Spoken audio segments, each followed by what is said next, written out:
Hello, everybody. My name is Diane Olivo-Posner, and I am the Principal Librarian for the Exploration and Creativity Department. I'm here today to introduce our LA Made Summer Series program. And I would like to, of course, thank the National Endowment for the Humanities who helped fund these programs, as well as our Library Foundation of Los Angeles, who help us monitor our funds and coordinate these programs. I also want to make sure you know about next week's program.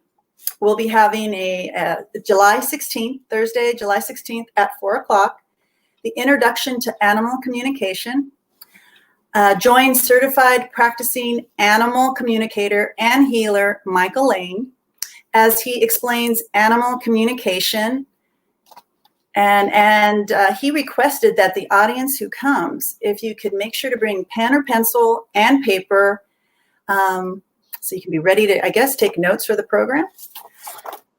And today's performer is Louis Easton, plant mon.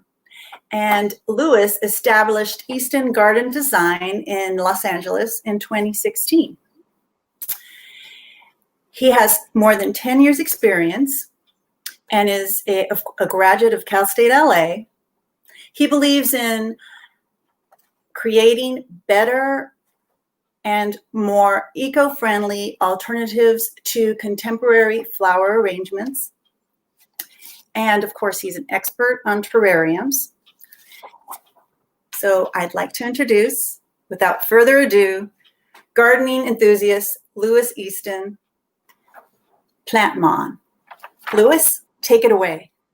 Thank you, Diane, and thank you, the Los Angeles Public Library and the staff for this opportunity. I'm glad you guys are able to tune in and do something different with your time by doing a terrarium with drought-tolerant plants. So here today, we're going to use different drought-tolerant plants from cacti, succulents that can survive without that much moisture.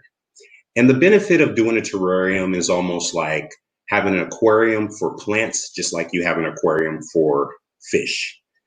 And the reason I'm doing drought-tolerant plants, because we live here in California. So I want to mimic what we actually see when we walk out into the landscapes here in California with drought-tolerant plants and native plants that don't need as much water, just because we're more water conservation on the West Coast. So with that being said, I want to show you a few things.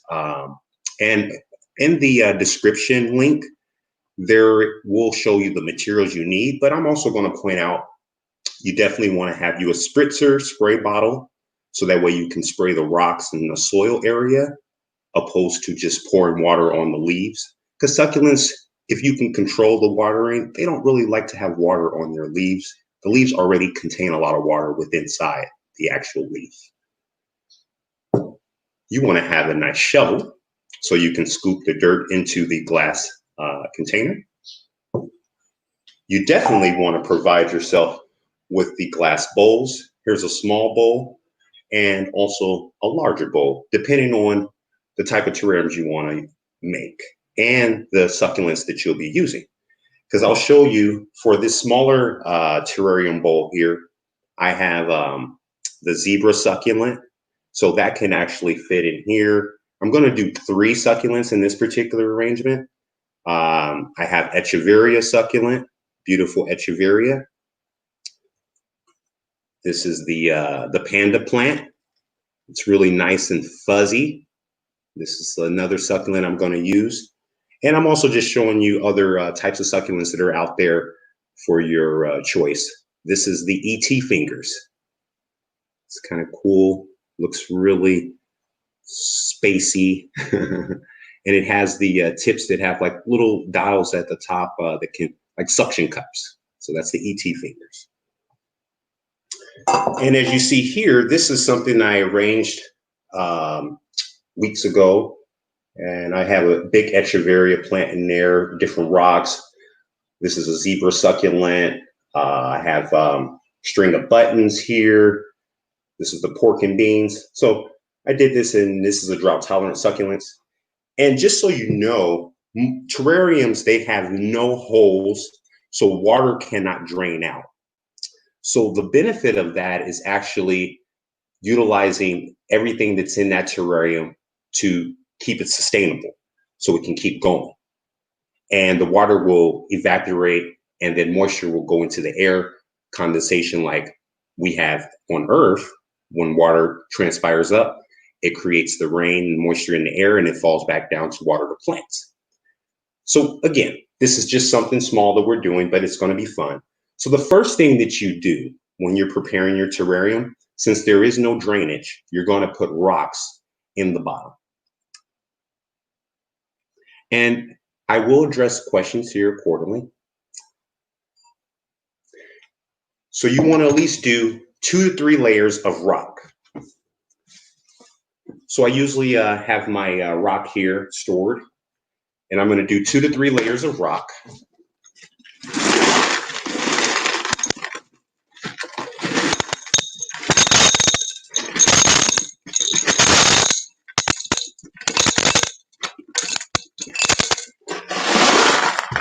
And I could have used activated charcoal. Activated charcoal is also good for fungus and bacteria, and also helps to control the moisture. So it's hard to find activated charcoal. You usually want to get that from a pet store. So if you're doing more moisture terrariums, like with ferns or pothos, very tropical Amazon type plants, then you would put activated charcoal. I'm using a rock, pebble, stone that actually can suck up the moisture. So that's why we actually add a few layers of rock first. So when you water in your plants, that moisture can actually be absorbed by the actual rocks instead of staying on the roots, because that will create root rot. So I think that that's going to be a few layers that are needed. Once I can't see the bottom of the glass anymore, then the next thing I'm going to do is add soil. And I'll add a few layers of soil. So here is my, this is like a 1 gallon. I just collected soil, and the type of soil you want to use is more like cacti soil, succulent soil, palm soil, outdoor palm soil, because that's a little bit more drier and it doesn't hold as much moisture. Because if it is going to hold moisture and there's no way for the water to drain out, then that's only going to drown the roots.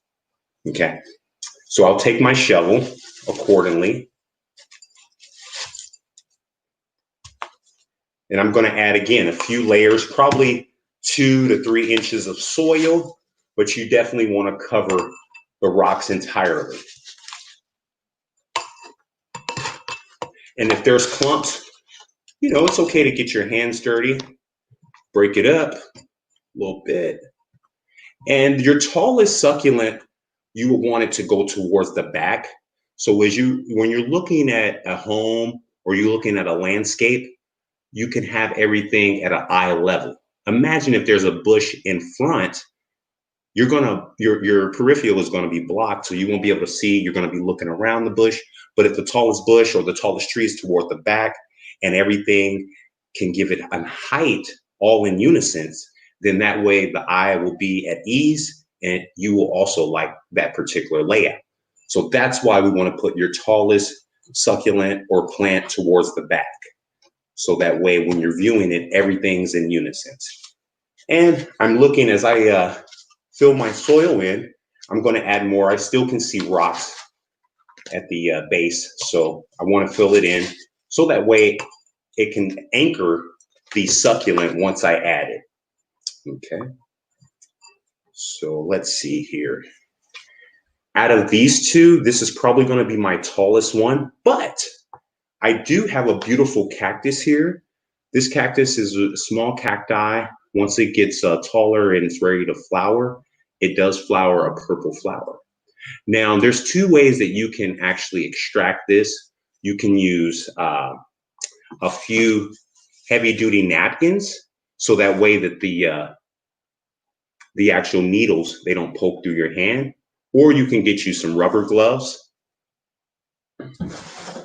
Let's see, I'm just going to show you some tough gloves like this when you're dealing with cactus to actually help from the prickles, the needles that can puncture through.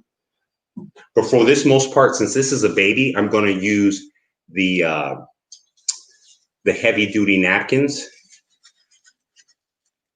And before you actually transplant, you want to massage the actual pot. Reason being, if you yank it out of the pot, it's almost like yanking something out of the socket. If something's plugged into a socket and you yank it out, then you're going to pull out that whole socket and you may mess it up. So if you massage this first to make sure that the root ball is ready to be transplanted, it'll be easier for you to pull it out. So that's pretty much what you do for all your plants. So I think I've massaged it enough.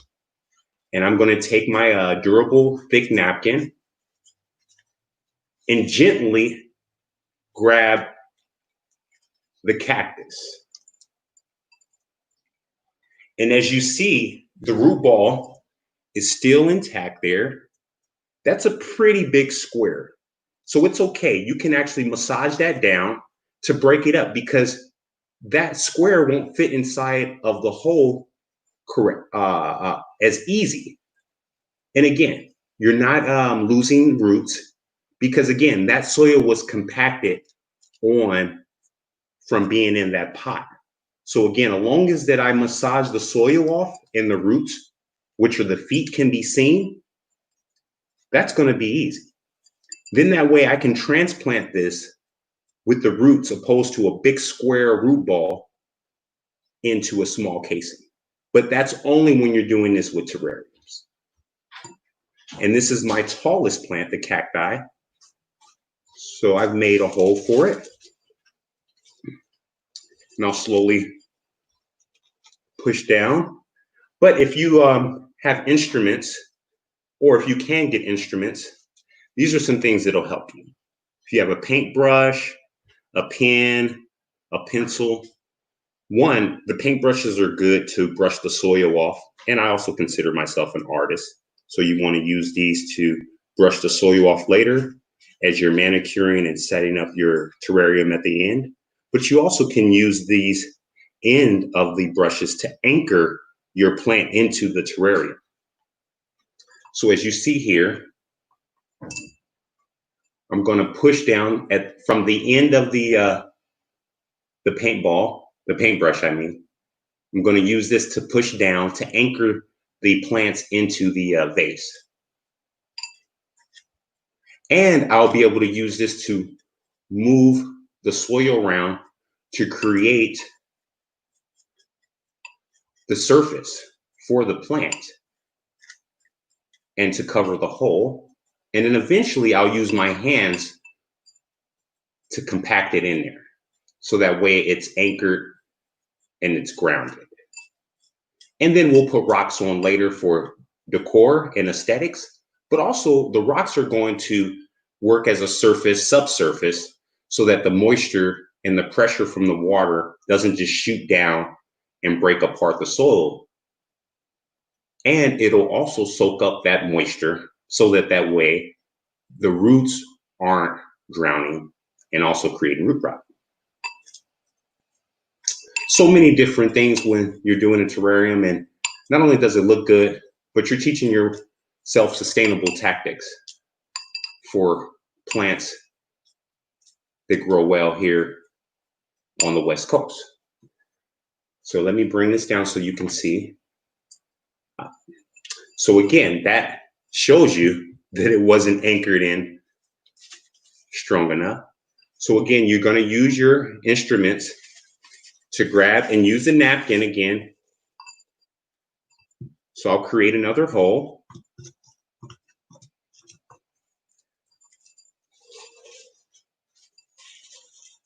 And as I'm creating a hole, I'm going to push the soil back. And again, it's a little delicate because remember it has needles, so I have to be careful so I don't poke my hands.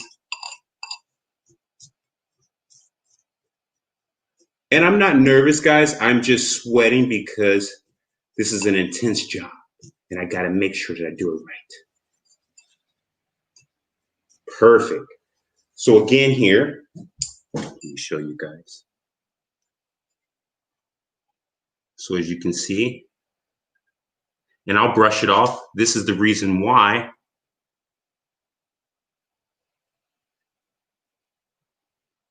And I'll bring it closer later. So my next thing is my shorter plants are going to go inside here towards the front.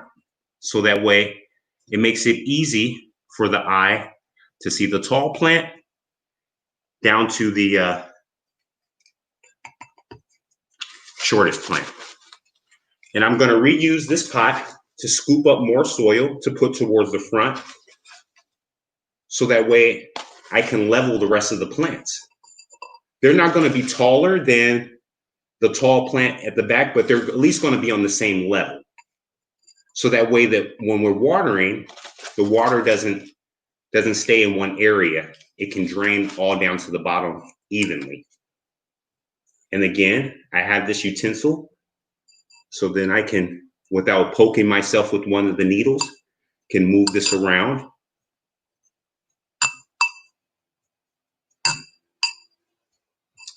And again,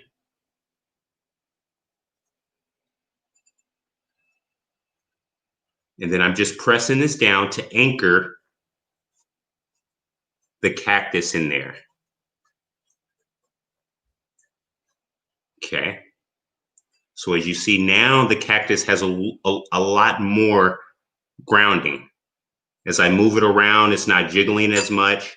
I've added more soil so that way that it's planted and I'm compacting at the same time so it's not loose.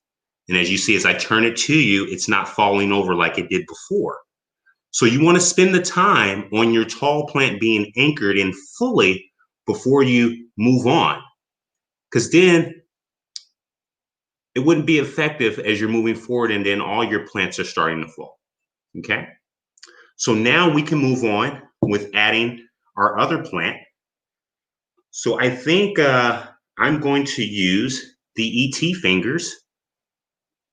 It's a really cool succulent. And I'm going to put this towards the right side. So again, it still is eye level, but it's not taken away from the beautiful cactus here. And again, I'm going to massage the pot, which helps to break up the root ball inside. And then any excess soil, I'll even use it. Nothing is wasteful when you're doing your terrarium or when you're working with plants in general. Any excess soil can always be used. And again, I'm just massaging. So there's a few plants in here. This one is really delicate. So I'm not going to break up the root ball as much. But I'm still going to massage it so that way it doesn't have that fully square. And the roots are still intact. And what I'm going to do from here is I'm going to make another hole with my instrument or my tool. And then I'll slowly push that in. You want to be gentle because these are delicate. And I'll push down to anchor this particular plant in the ground. And any other soil that I have that's accessible around its area. And I know I told you guys to the right, but it would be you guys's right. And then I'll take some more soil because I want this to be grounded and anchored. And I'll compact that soil so that way that the 18 fingers is fully anchored and grounded. So as I'm pushing down the compact, I'm also holding with my left hand the plant. So you want to use both hands when doing this to make sure that the plant is not falling over. And you're also keeping an eye around the area so that way you're not affecting any other plants that you may have, like the cactus. So that's what's good when you do have a tool, you're able to use that, because sometimes we have big hands, we have small hands, and they can get in the way. So that's the first phase.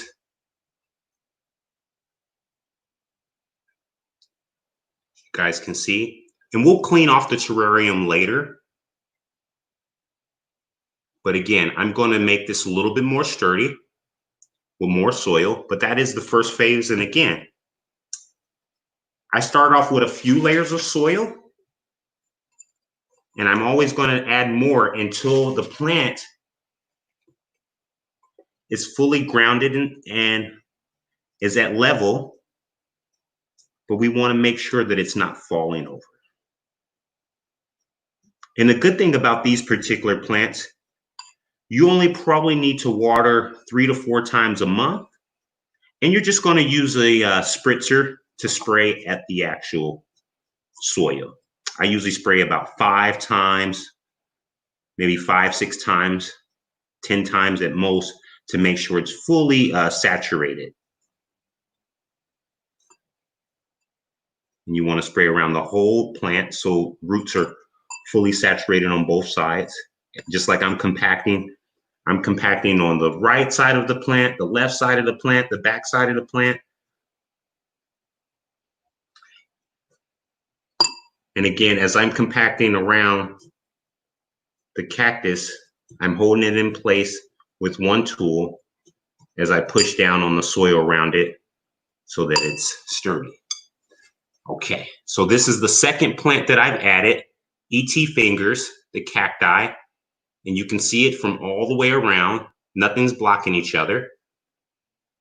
And then I'm going to add another plant here, so that way it complements. And I'll put this one towards the front. We're going to do the zebra succulent. And again, I'm going to massage the soil, massage the pot. What this does too when you're building a terrarium, you know, because I always like to move fast, get things done in a hurry, but this builds patience. This is therapy. So if you're looking for something to do with your family or just for yourself to create art inside of a glass, you know, this is, I would say, doing your Mr. Miyagi. But for the most part, you can find joy in working in home with a terrarium. And again, you guys can do it yourself. I mean, there's so many different ways you can do it. I'm just giving you just the first step on a journey that's going to be plentiful for you. So again, there's other succulents out there you can find that, or other cactus you can use. You know, it's really, really a fun thing when you can do this. So if you're not into crocheting or sewing, but you want to make something nice for a family member or for yourself, feng shui your home with terrariums. So again, this is the zebra succulent. And again, I've taken off the root ball. It's still roots there, but most of that ball was just soil. The plant is not hurt. So I'm just going to make sure that these feet, these roots, go into the hole. Because again, as big as that square that's compacted on the roots, it won't fit in the hole here. So I have to loosen it up. So that way I'm making sure that the roots are the main thing that is going in, because that is the lifeline of the plant. So as I'm opening a hole, I'm slowly pushing down from the top in so that the plant can anchor. And then I'm using my tool to add soil around and at the same time compact it in with my tool. So that way it takes the strain off of using the hands, because your hands sometimes can get in the way. I have like fat fingers, so I can't get to the bottom of the plant as much as I want to. So using a skinny paintbrush is very, very helpful. Okay. Now, do you believe in magic? And I hope you do. Okay. So we have our cacti, we have our ET fingers, and we have here our zebra succulents. Okay. So as I lower it, you can see more, and it still is a work in progress. But as you see, everything has a symbiotic relationship and it can thrive all together in this glass casing. And I'll be addressing any questions. And also, guys, if you are looking for any future programs, there's a summer reading program for adults, youth, families that you should definitely check out on the library's website. Summer reading program is really great. So that would be great for you guys to sign up. Check that out. And the library offers some amazing things. And again, during our time at home, we want to show our families the opportunities that the library has to learn other extracurricular things, whether it's learning how to do a terrarium or cooking or coding. You know, just check their website out. They have a lot of amazing things to offer. Okay, perfect. So now I'm going to add rock, and I have a few different types of rock that I'm going to show you guys that decor. So these are different aquarium rock that I'll put in the actual gaps of the holes of the bigger rock, but that just makes your plants pop. So I'll be using different decorative rock, aquarium rock, and then I still have my bigger rocks that I'll be using first. So I'll be adding a few layers.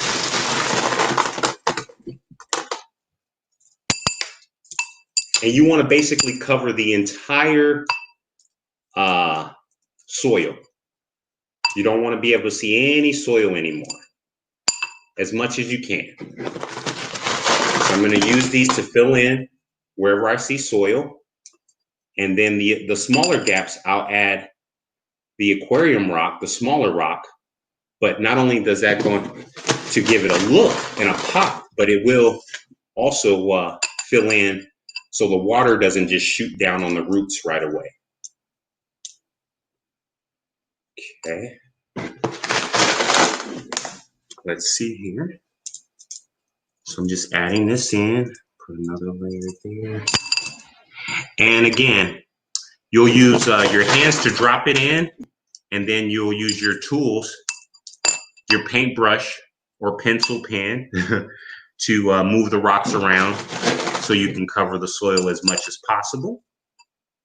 And I think for this one, I'm going to go with a nice green that coordinates in there. So you guys, as you see, I'm filling in the gap area.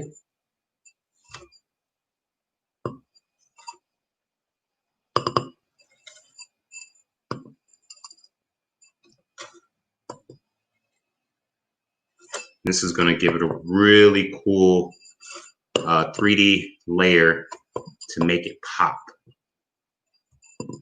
And again, you know, these are rocks, decorative aquarium rock that I picked out, but again, you can use sand, aquarium rock, so many different opportunities. You can use river rocks. Sometimes you can go to the beach and get different seashells. Depends on what your desire. You know, if you wanted to make something more Western, outback, you can use like different wood chips that you can add as seats and put little men on these seats. So it's all what you feel. Again, it's doing it yourself and creating your own terrarium, your own plant aquarium for your home. If you guys are into sports, you can put a Dodger helmet in here. Or if you're into horses, you can add a horse or dinosaur or Smurf. Or if you like gardening, you can put a farmer in here. Or what your country. If you want to represent your flag, you can put your flag in here. you know, whatever floats your boat. But make sure you're happy in doing it.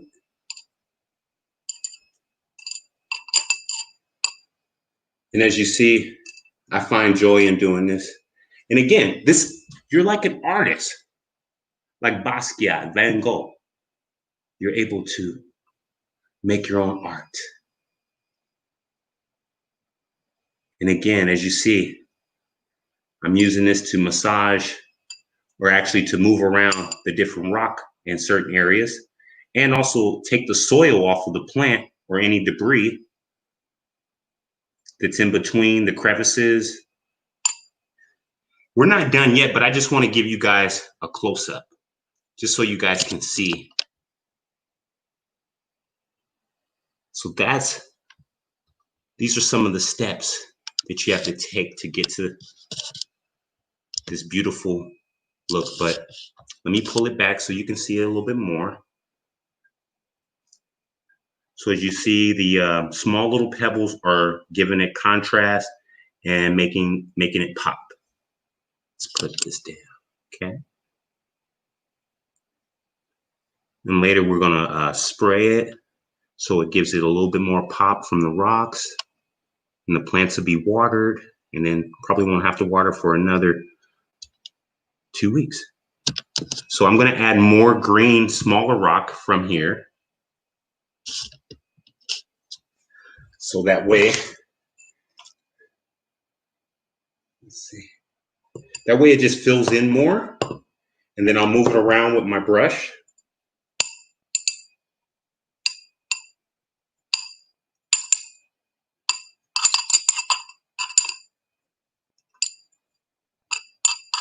Okay. Then let me add some rock here in the front area. Okay.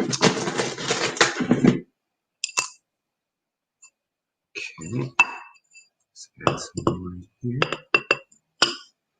So we're almost done with this first one. Then we'll be able to move into our second terrarium.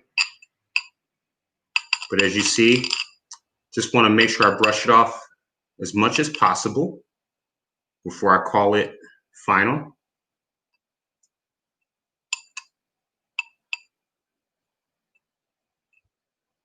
Then I'll show you guys a closer up once it's done and it's sprayed, and then we'll wipe it off, and then you'll see how it looks completed. But I, again, thank you guys for tuning in, and I will be addressing any questions here shortly.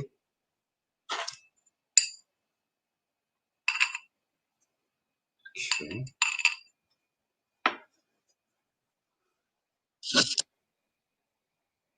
So as you see, you have your layer of soil here, then rocks at the base, more rocks at the top here, and then you just have your decorative pebbles or aquarium rock that's actually giving it a pop and a great aesthetics.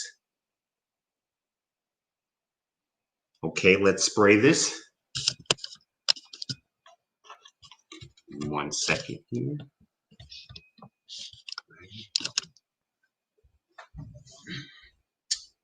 So I'm going to use my spray bottle spritzer.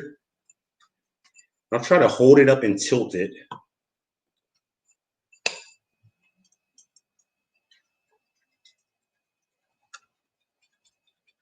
Sometimes, give it a second here.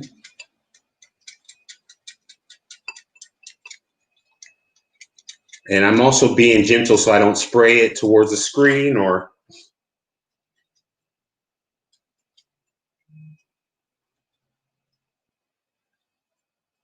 Okay.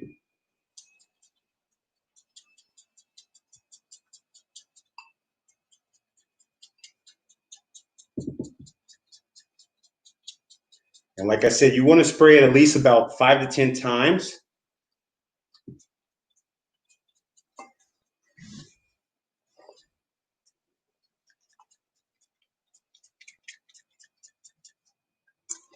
Let's see.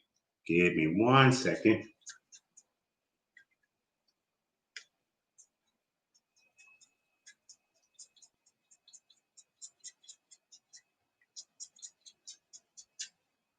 Alrighty.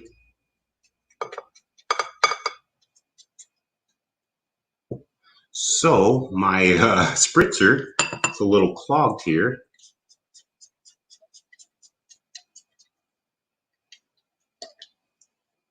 Alrighty. So with that being said, I'm going to use this and I'll just drop water. I apologize for the technical difficulties, but I'm still going to be able to water. And again, you can use a turkey baker, one of those turkey beakers that you add a little bit of juice in for your turkey, or you can use a spritzer. Just make sure it's not clogged.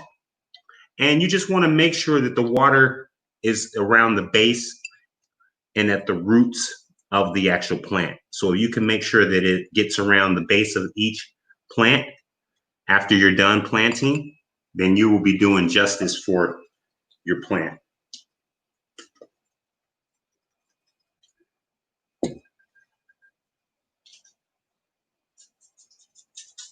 Oh, here we go. Perfect.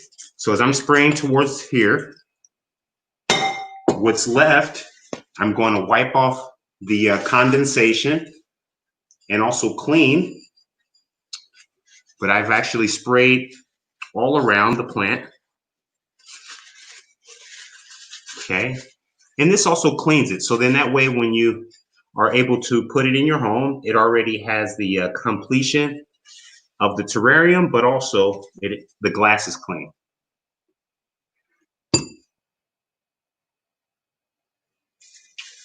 Okay. You want to try to clean it as much as possible so there's no water spots. Use a small napkin. Okay. So now you can see the finishing touches. And if there's still any water left, you just use your napkin to get in there and to blotch it. Kind of sponge up wherever you see water. Okay. But that's the completion of this particular terrarium.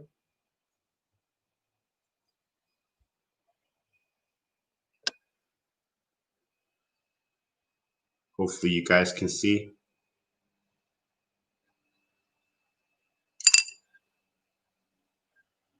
Okay. So I'm going to set this one here aside. Then we'll start on our other one. So I have a beautiful echeveria that's going to go inside of this beauty. And pretty much since this one is really, this is a 4-inch pot, but it has a really nice like wingspan. So it's going to fill pretty much the entire bowl here. And as it starts to grow, it'll kind of butterfly out more. So I'm just going to just use this echeveria, really beautiful succulent. And again, as you're starting, you again want to add a few layers of rock.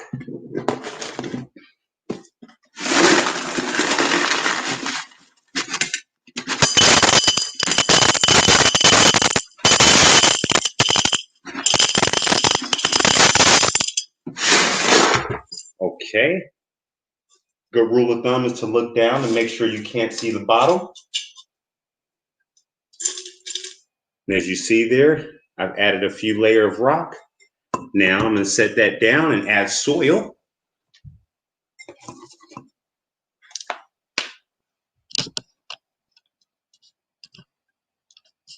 Okay. So as I start to pour my soil, I make sure that put a few layers to cover it. And mostly towards the back first, because again, our tallest plant, well, we have our only plant, so I don't have to worry about that. So I'm going to add all the soil in here, fill it up as much as possible. Okay. And again, if you get any thick clumps of soil, you just want to break it up. You don't want it to be clumpy. You want it to be well porous, so that way water can percolate through.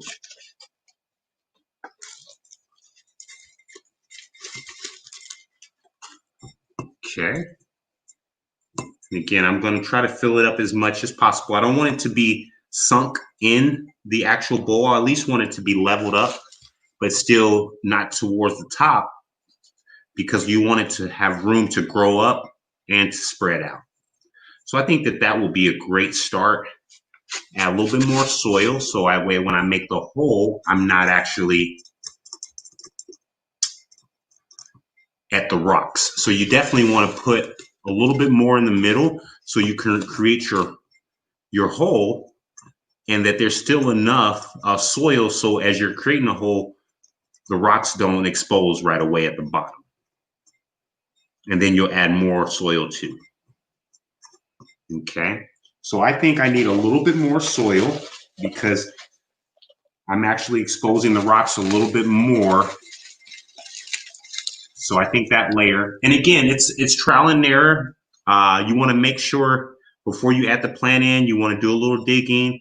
And if you have haven't reached the rocks right away, then that's when you can plant the plant. But you want to make sure you test it first before you put a plant out there and you're actually plotting it out. So now I think that I'm ready, because at first when I was digging my hands in there, I would touch the rocks right away. So now I have a few layers of soil that the rocks aren't exposed, and I can put the plant in there. Because again, when you're watering it, you want to make sure that the water stays down towards the rocks. And I think just because I want to be on the safe side, I'm going to add a little bit more, just a little bit more soil. And again, the soil that I'm using is cacti soil, succulent soil, different from vegetable soil or indoor potting soil for indoor plants, which needs to be a little bit more moist, porous. This is a little bit more dry, has wood chips in it, has a lot more phosphorus or perlite.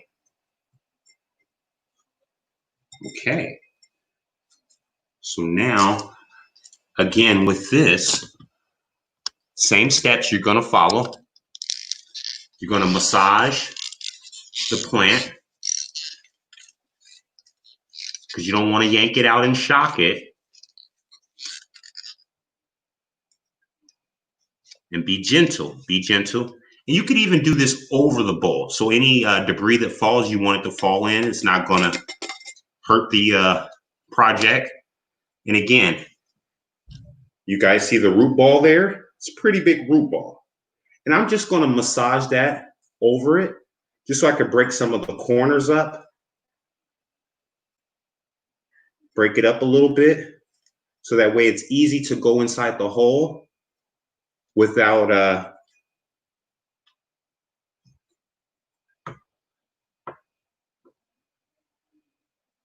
it's easy to go inside the hole here, and you don't have that big clump that's going to be hard to bury. So as much as I can break it up as possible is great. So that way it's mainly going to be the roots. And again, it's not hurting the plant.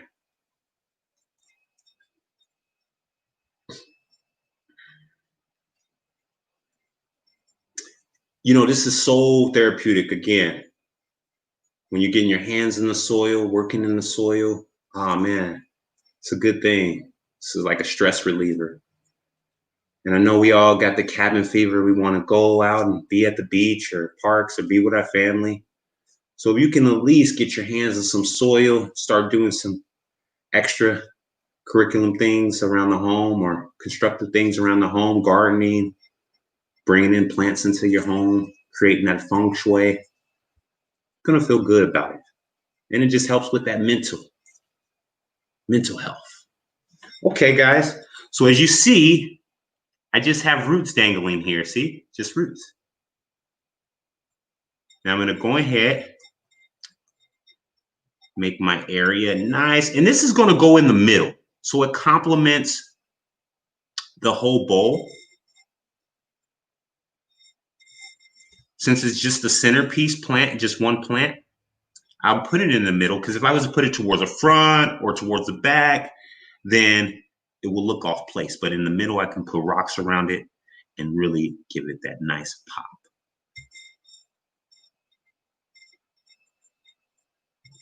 And again, since my fingers are a little big, so I'm going to use my tool here to kind of push the soil down to anchor the plant. So let's bring the camera down away so you guys can see what I'm doing.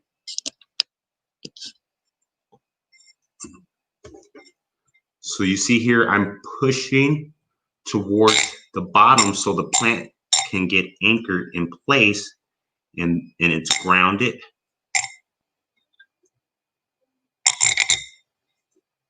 And then I'll turn it around so that way I'm getting every angle and every side of the plant. Hopefully you guys are having fun out there. Thank you for tuning in. I'm going to get to your questions.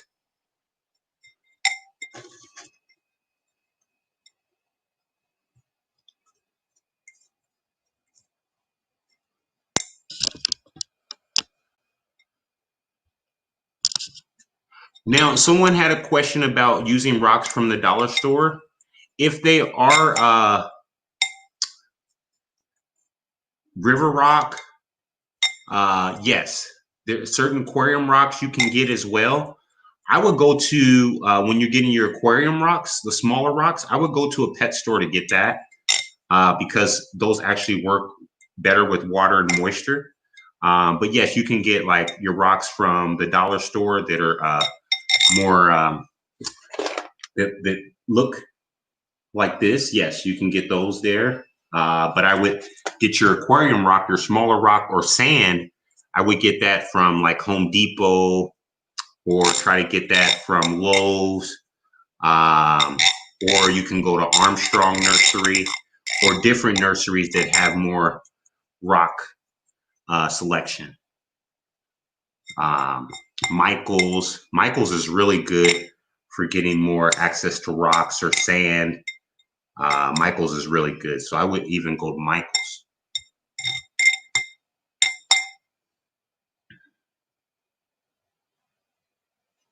Now for sunlight, some of these succulents don't need as much light. So as far as the first terrarium I did, all the plants in there can survive with more indirect light and not direct sunlight.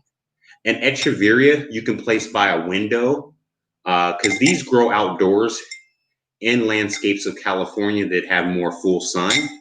But again, it can also adapt in case you don't have an area or you want to put it on your dresser, or you want to put it on a bookshelf or a coffee table that's not getting that much light. It will adapt. But for the most part, that's why I did two different kinds, because the first smaller one will be more adaptable for low light areas because those plants are more low light survivors. And even out in the areas where they come from, you'll find them growing under like trees or trees that are blocking the sunlight. So those are more medium to low light, and this echeveria could be more bright, well lit, or more in a windowsill that is like full light. But if you are putting this where it's getting more light, which is also going to create more drier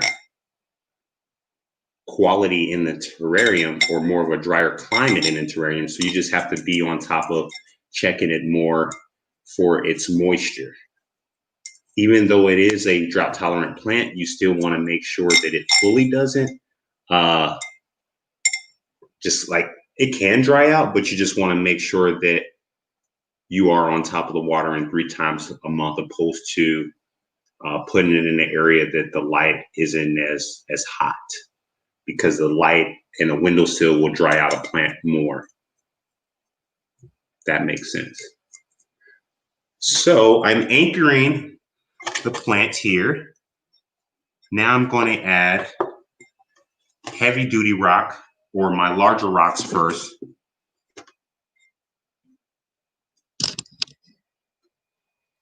So as you see here, I've pretty much anchored it in, pressing down around the layers with my tool to make sure it's anchored in.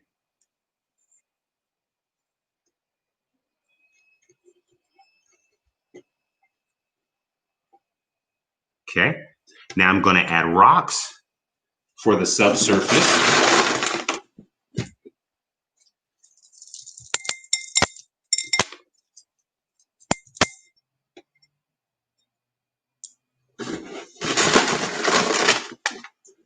And also the cool thing about terrariums, you know, the whole thing of a terrarium was basically bringing plants from all over the world when people were doing explorations back in the day, and to see if they can keep that plant alive on the ship that they were on as they're traveling back from their exploration. And that was where terrarium first coined, because they would go into other places and extract plants and to create that environment in a terrarium as they're traveling back. So I just think this is a really cool thing, and you create your own environment. You create your own world.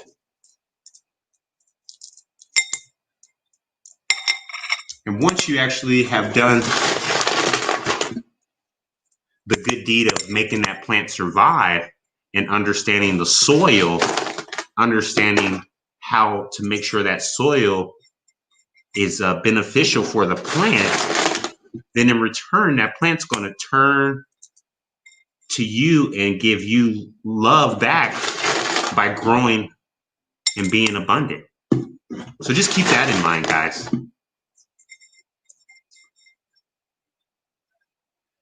Okay, so I've added my rock layer here. And I'm going to add some more, but for the most part, I've placed the rock in. I'm going to use my instrument to dust off any dirt that's on the leaves or any rocks that are on the leaves.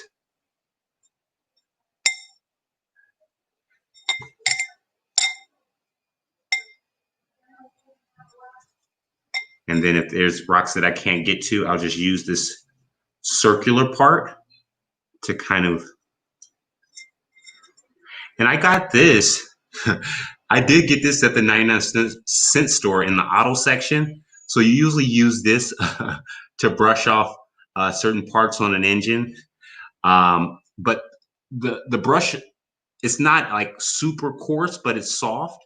It's not like hard wiry where it would hurt the plant, but it's strong enough that it would still clean off the dirt and move any debris without hurting the plant. So, you know, there's many uses for tools out there that can be used for repurposing for plants or creating arrangements. Okay, so let me add some more rock towards the front, because again, we want to try to cover the soil as much as possible with our bigger rocks. And then I'll bring in, you know, since the tips on these, the more that the sun hits the echeverias, it actually creates this nice red tint or red tip on the ends of the echeverias. And that's due to the sun exposure. So I think I want to add, to complement that, I think I want to add a nice, vibrant, red, decorative sand rock here. Okay. Let's put this in.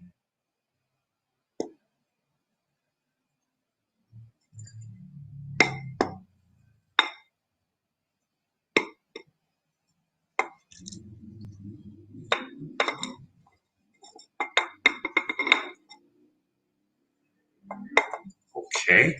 So then I'm going to use my brush again.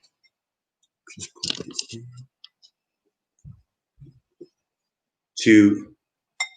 And what I'm doing is just brushing it off the leaves and the bigger rocks, so that way it can fall into the little gaps of the rocks, so it pops a little bit more.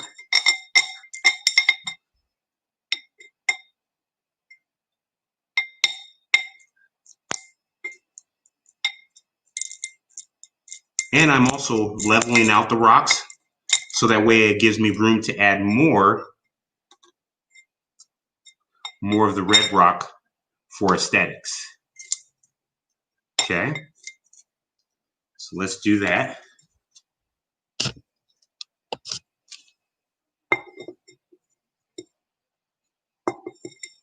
Okay.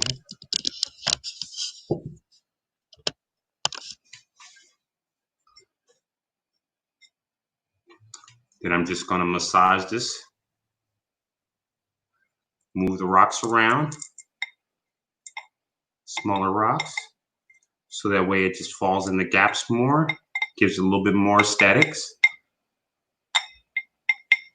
And then I can even add some more bigger rock in there as well, because now I have all my rocks in place. And now I'm just kind of dropping in a little bit more rock just to give it a an elegant, give it some elegance. Give it a nice pop. Add some rock there in the front. And then I can probably put a little bit, put some in some areas, the green rock. And again, you can get as luxurious as you want, more the better, you know, but it doesn't have to be overdone, but you know, it's just, I like bright colors. So I just like to, be seen a mile away. So when you come in the house, it's the first thing you're going to see popping, and people are going to be like, ooh, what is that?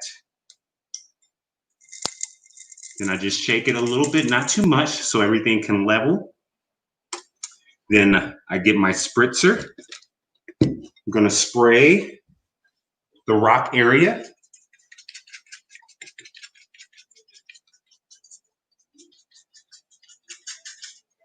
So we'll spray around the rock area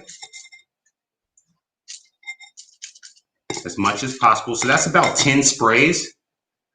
Now I'm going to get my napkin, clean up the water spots, so that way it's like a crystal ball. You can see your future in the actual terrarium.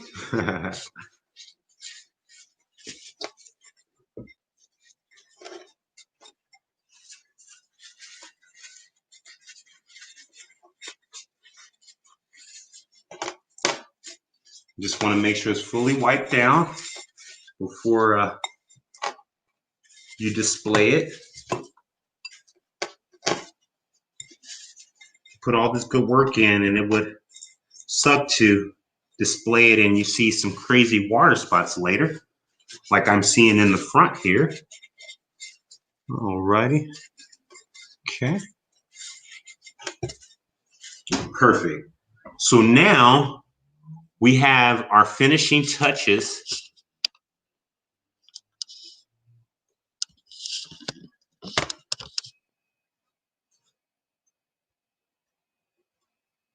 So let me just give you a nice panoramic.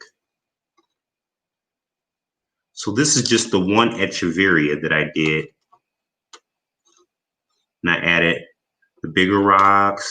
Then I put in some smaller red sand decorative rocks, and then green, just to give it a nice little mix, almost like tie-dye.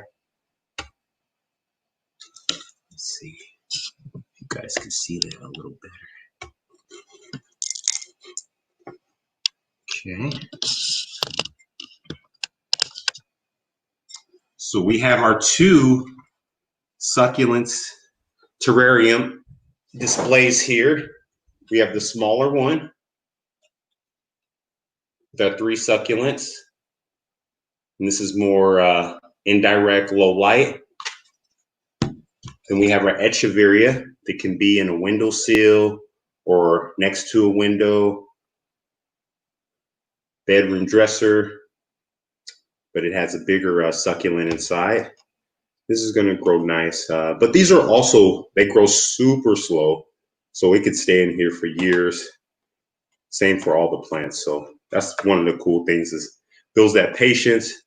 And if you guys out there are busy with your schedule, you don't have time to really work with plants that much, or you're just novice, you don't know how to take care of them, then the blessing with this is that if you forget to water, it will forgive you because they're drought tolerant. So let's see, any questions? Here's a question. Does a glass ever burn some leaves? If it's direct sun, yes, because it's almost like a sauna or a glass house that's going to hold heat, and that heat definitely creates burning sensation. So to prevent that, I would just keep it out of the sun. Yeah, and make sure it's in an area that doesn't have direct sun.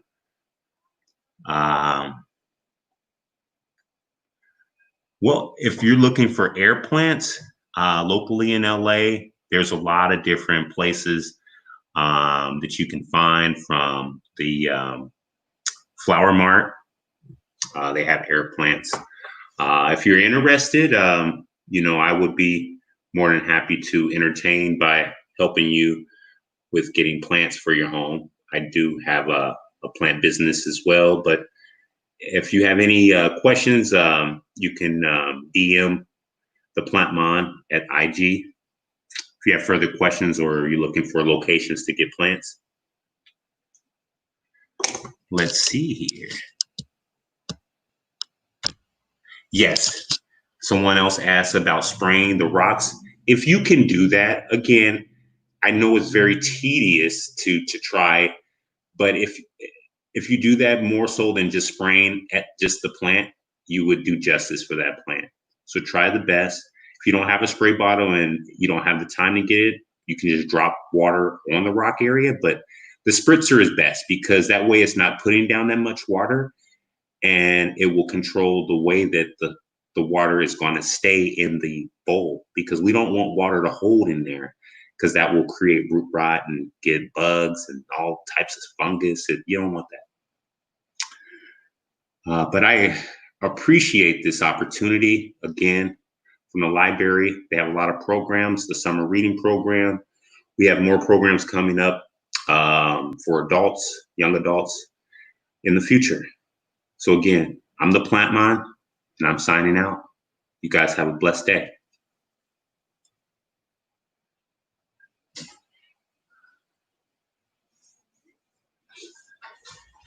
Finished?